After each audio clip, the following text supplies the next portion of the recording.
Szóval mi is volt az a nagy doboz, amit hozott nekem a csomagküldő szolgálat?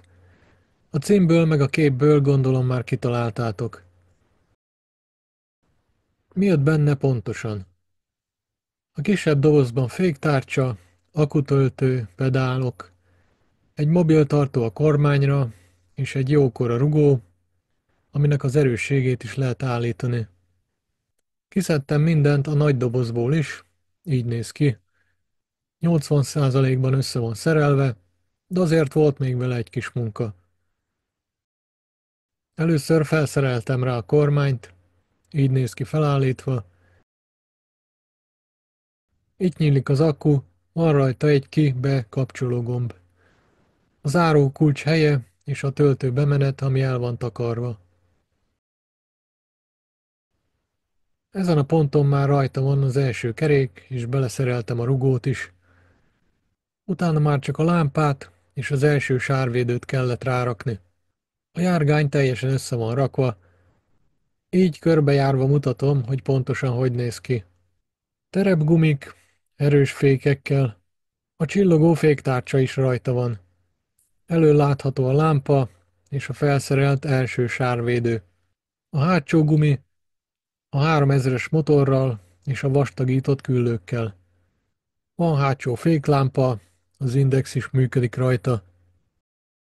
A támasztókar kifejezetten jó, jobb, mint a benzines robogóinkon lévő. Itt egy nagy totál, teljes kép róla. Akku bekapcsol, jármű rendszere bekapcsol. Energiaszintmérő 10-es skálán, a sebesség és hogy mennyit futott eddig.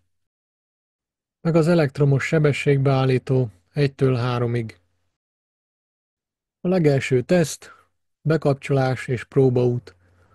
Óvatosan próbáltam mindent, a biztonság kedvéért nem vágtam rögtön kerékre meg ilyenek.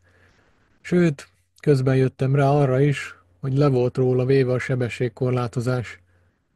Elvileg a maximum sebesség alapbeállításnál olyan 28 mérföld per óra kéne, hogy legyen, ami 45 km per óra. Nagyon nem annyi volt, hanem érezni lehetett rajta, hogy sokkal erősebbre és gyorsabbra van állítva a rendszer.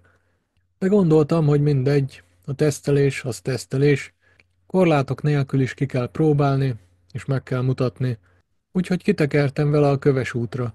Először lassabban, egyes szinten, aztán kettes sebességben. Kettesben ment olyan sebességgel, ahogy a legfelsőbb szintben kellett volna neki.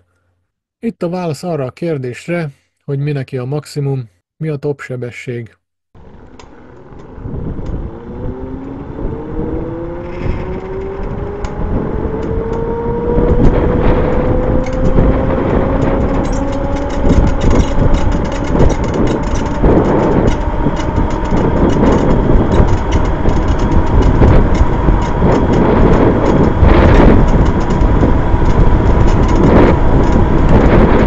A végsebesség 53,2 mérföld per óra, ami majdnem 86 km per óra. Ha levettem volna a nehéz hátizsákom, meg a sisakom, akkor talán még a 90-et is elérem vele. Aztán rátettem a városi korlátozó sebességbeállítást. Lefogni a féket, fogva tartani, bekapcsolni a rendszert, majd 40 másodperc után sípol egyet, és akkor elengedni a féket. Így lehet kibekapcsolni rajta a sebességkorlátozást. Így a sebesség egyes szinten 10 mérföld per óra körül van, kettesen 20, hármason meg felmegy 30 körülre. Kicsit a fogyasztásáról is szólok. Korlátozás nélkül hajtva, terepen 20 mérföld körül van, ami 35 kilométer, ami nem túl nagy távolság. Korlátozva, kettes szinten hajtva, nem pedálozva, 30-35 mérföld a távolság, amit meg lehet vele tenni. 55 kilométer körül. Én tekertem is, meg erdős ösvényen is mentem vele, meg leteszteltem a sebességet. Elsőre 40 mérföldet mentem vele, és még volt másfél jelzés a 10-ből. Talán 5 mérföldre még elég lett volna. Tehát olyan 72 kilométer egy töltés.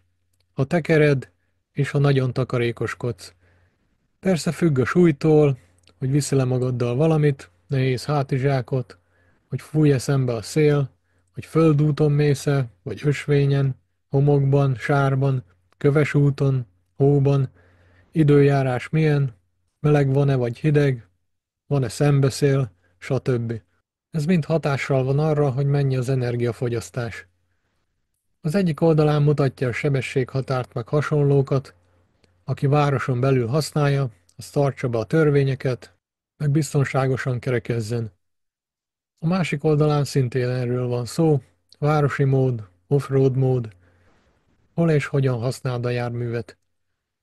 A legvégére kitettem a weboldalról a képeket, az ára mondjuk egy rendes motorhoz képest nem vészes, főleg, hogy találtam egy $200 kupont is, amit felhasználtam. Annyival olcsóbban jutottam hozzá. Néhány dolog van róla kiírva, ami nem pontos, mert a töltő, amit küldtek, az jobb. 10 óra helyett 5 óra alatt feltölti az akut, illetve az oldalon az van kiírva, hogy nincs rajta váltó, pedig van rajta a Shimano mountain bike váltó.